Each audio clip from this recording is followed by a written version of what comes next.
This is KUGAN CASSIUS for IFL TV in association with MTK Global. We're at the Hulu Theatre here at Madison Square Garden, joined by Chris Algieri, who, well, what can be described as looks like a horrendous cut to that eye in a win over Gonzalez. How's it feel? It's actually alright. It was only, I think it was like 3 sutures. It looked more wide. It wasn't very deep, so it's a pretty superficial cut. I only got a 45-day suspension, so I was surprised to hear that. Yeah, actually. Yeah, 45 days is nothing. So, it like you said, it looks a lot worse than it actually is. Yeah, talk to me about the fight. How did you feel you performed? Obviously, you got the rounds in, and that's something that was probably a little bit important to you as well, just to kind of get back into the groove of things and have those rounds as well, should we say? Yeah. I think I looked really good in my first fight, against a nondescript opponent, but tough guy. And everybody's like, oh, he's back, but I've been off for 2.5 years, so like you said, I think it's good for me to get these rounds, progressively move up the competition. I'm not going to sugarcoat it. I'm not really happy about the performance. There's no doubt that, hands down, I won the fight. I swept the first 7 rounds. I hurt the guy nearly every round, whether to the body or to the head. I just didn't get the finish, and that was kind of wearing on me, because I'm not feeling great. I wasn't feeling great going in tonight. I was like, all right, let me get this guy in. Let me get a couple rounds in, and let me get him out of there and call it a night. Why wasn't you kind of feeling great going into this fight? You said. Listen, I'm not an excuse guy, but New York winters suck. So I got a little issue going on in my chest right now. But it was one of those things where I didn't even tell my team, coming in. It's like, what do you do? Like, they're gonna ask you, all right, champ, what do you want to do? It's either we don't fight or we fight, and there was no chance I'm not fighting. So I'm like, I'm gonna go out there, I'm gonna get the win, and then we'll move on. That's all. It's part of boxing. Triple G fought with the flu when he fought Gabe Rosado, had a subpar performance, and opened up a ton of doors for him. So I kind of went back to history about that. Like, all right, listen, we'll get that fight, we'll get this fight, we'll get past it, we got the win, move on, look for bigger and brighter. Unfortunately, I was more upset about this than anything because it's gonna keep me out. But in terms of performance-wise, I did a lot of good things, but we got more to work on. Did Gonzalez perform how you expected him to perform tonight? Actually, no, he moved a lot more than I expected. The first 7 rounds, like, he didn't do much at all. I was pretty much just kind of walking him down and banging him to the body and catching him with jabs. And then he really didn't even wake up until the headbutt in round 7 or so. And that's when he just came, balls to the wall, flying out for the next 3 rounds. Which I will say that this thing hurt, man. People don't realize cuts hurt. It's not just like, oh, he's got a cut, there's blood in the way. It hurt. They hurt. Like, you're banging skulls together. You got a very thin little layer of flesh that's banging between 2 very hard bones. So, so we were just kind of working around that. And like I said, I didn't want to be out any longer than I'm gonna need to be. We're going to take your word for it that when you say that it looks worse than what it actually is. It still looks pretty bad, right? It does look bad, am I right? It does look bad, but I suppose you're the one that has it, so you know better. 45 days out, but we're at the start of 2019, so moving forward now, what's kind of in your head now? This is my second fight in 7 weeks. It's been a tight schedule, and we've had a lot of overlapping camps between Daniel Jacobs and myself, and coming off a 2-year layoff and jumping into 2 fights and moving down a weight class. Maybe I bit off a little more than I could chew right now.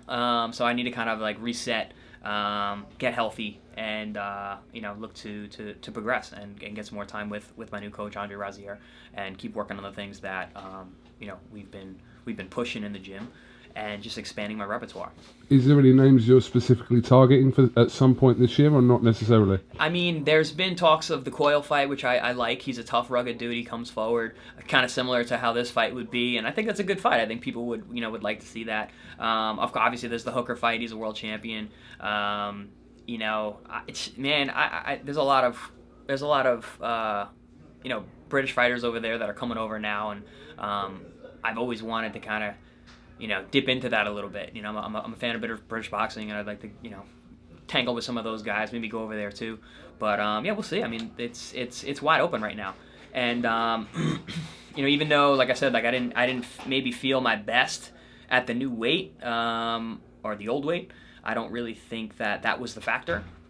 I think that, this is where I need to be. We made the weight. Actually, I felt better making the weight this time than I did the previous time, back in November, just because if your body and your tissue's not used to it, it can be tough. I hadn't made weight in 2.5 years at all, and to drop down a weight class, it was a little bit of a stretch, that first one, especially on only a couple weeks. But this one felt better. It was a little more structured, and I'd like to move forward doing that. Have a real camp, have a 7, 8, 10 week camp where we're focused on Chris Algieri and focused on what we need to do, because that's at this level, and the level's going to progress very fast. That's what it takes. Excuse me. I have to say, a fight between you and Tommy Coyle would be some fight. I think your styles would gel brilliantly to provide like an all action war. Yeah, so I think that he's, and what I like about him, different than Daniel Gonzalez, is Coyle's cleaner. He's a cleaner, more experienced guy. Like, I'm not gonna have to worry about the head as much. We can be in the mix, and be trading back and forth on the inside. Even in this fight, I didn't get hit much other than the headbutts. There wasn't really a whole lot of landed punches as much as my face is from banging heads together. Which happened quite a bit, and that kind of messed up my flow. But I think a Coyle is a guy that is seasoned, and that's that wouldn't be so much of a worry. Just finally, obviously, they had a press conference today to announce Matchroom's 9th of March show in Turning Stone Resort, Verona. Mm-hmm. So you were mentioned obviously as a potential opponent for Maurice Hooker. He's obviously fighting Les Pierre, so that's another option for you. Yeah, and obviously he holds the WBO title, so that's at some point that's what you want to be going for. Yeah, we just picked up this guy, so this puts me into the rankings again. Where I haven't been in a long time. So picking up some new hardware, and just moving that much closer to the real title fight. I've always been a guy that I want world titles. I don't want regional titles. I don't want internationals. Not that this doesn't mean a lot to me. It's a beautiful belt, but this is a means to an end. So we gotta just keep pushing. My trainer and I, Andre Razier, and Keith Trimble, and my man Terrence over here, we are working towards a world title. This isn't a one and done. This isn't like, oh, that was, we're gonna just make some money and get out of here. Like, I want to be world champion again. I deserve it. I put in the work. Unfortunately, I've been out for a long time, but we still got the goods, and we can make it happen. Chris, I appreciate your time, not just tonight, but also the other day as well, and hope that heals quickly, and we'll see you in 45 days. 45 days. That's not that bad. That doesn't sound bad at all. I know it looks bad, but